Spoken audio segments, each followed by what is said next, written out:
First of all, Ethernet does not originate in the car industry like CAN and FlexRay, but rather in the IT industry. This means it was designed to support different requirements. A prominent example is that Ethernet needed to allow for frequent changes to the network. In consequence, Ethernet deploys some fundamentally different communication mechanisms. The two core differences of modern Ethernet in comparison with CAN and FlexRay are the so-called switches and the addressing scheme used. The switches can be envisioned as a kind of magic roundabout where traffic can flow in and out from a number of directions at the same time. Switches either connect to end users directly or to another switch. The switches separate the network into road segments so that all segments can be simultaneously used by different trucks. Furthermore, two trucks can drive in opposite directions in one segment at the same time, without disturbing one another. When more participants have to be added to the system, this can be handled either by connecting them to existing roundabouts or, if the capacity requires it, by installing more roundabouts. In an Ethernet system, every participant has a unique address, and every truck is equipped with its sender's address and a destination address when leaving. The source that sends the truck doesn't know the route to the destination address in the system. Every switch or roundabout simply signposts the truck the direction to its destination. To this end, switches contain so-called forwarding tables, according to which they know which exit to guide the truck to. To generate the forwarding table, the switches don't require an external centralized entity to feed them with the information, as do gateways in a CAN or FlexRay system. When the system is set up, the switches learn the addresses behind a certain exit from the sender's address written on the incoming trucks. This requires only a very short learning phase at the beginning, until all locations are known.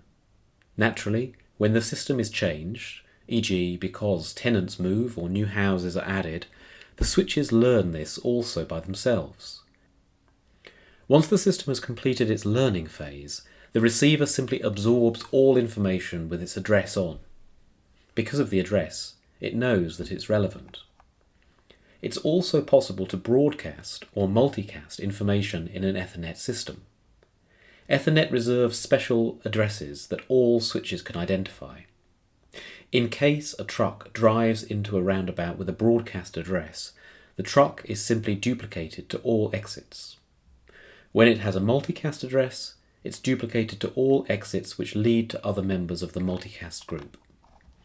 However, as with all large systems, broadcast and multicast should be used with care. This is why it is so important to know the recipients.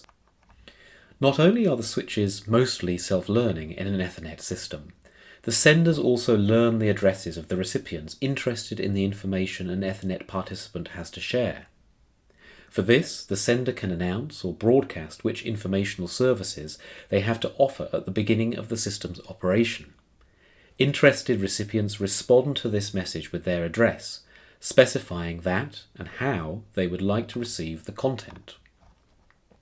So, how can we avoid traffic congestion and overload in an Ethernet system? If too many trucks want to take the same exit of a roundabout at the same time, they have to queue up to be released onto the specific road segment, one after the other. The queue is of limited size, and if it gets too long, the trucks that don't fit into the queue anymore dissolve. There are various ways to handle this in an Ethernet system, of which we'll present a few. First of all, Ethernet scales mean that every road segment can allow for different speeds. Less frequented road segments may use smaller speeds, while heavily frequented segments can use very large speeds. At the moment, the speed difference enabled for use in an in-car system is factor 1000 between the lowest and the largest speed. And yes, the lowest speed, 10 megabits per second, is a little different because it permits road sharing, just like CAN and FlexRay. However, as it is the lowest speed, it will likely be used at the edges or in the suburbs of the smart Ethernet cities. It connects to the network via switches, and thus doesn't change the general mechanisms of the overall network functioning. Then, different ways of policing can be introduced. The roundabouts can police the incoming traffic. If one participant connected to it sends too many trucks at once, e.g. because it's malfunctioning or was hijacked with malicious intent to congest the system, the roundabout can simply block the entrance either completely or by letting only a certain number of trucks in. The police can also perform security checks at every entrance. Every sender, this includes each exit of a roundabout, can be set up with its own independently controlled traffic light system that ensures it doesn't unnecessarily send too many trucks in a bulk, but spreads them out. Furthermore, Ethernet enables certain traffic to have absolute priority at every roundabout. This is like having an ambulance for which all other drivers have to make room so as to let it pass. This can extend so far as interrupting the path of a truck that's already entered a road segment midway. It needs to stop, let the ambulance pass through. Only then can it continue on its way. Last but not least, an Ethernet system can also be used in an engineered, coordinated manner. It can, for example, introduce traffic lights at the roundabouts that regulate the traffic at certain intervals, while at all other times the traffic flows in as unorganized a manner as always.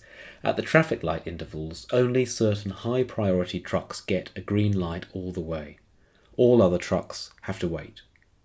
The important difference of this method is that it requires a central organization of the network functionalities.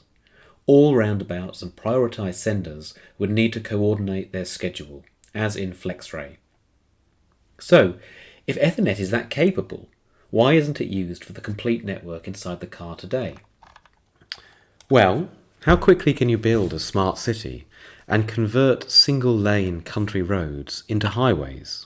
Such fundamental changes always start slowly, until they become fast.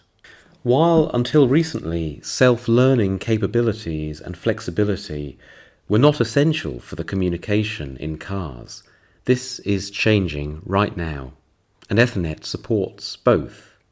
Ethernet, as a result, provides the right toolbox for modern, smart cars. Thank you for watching.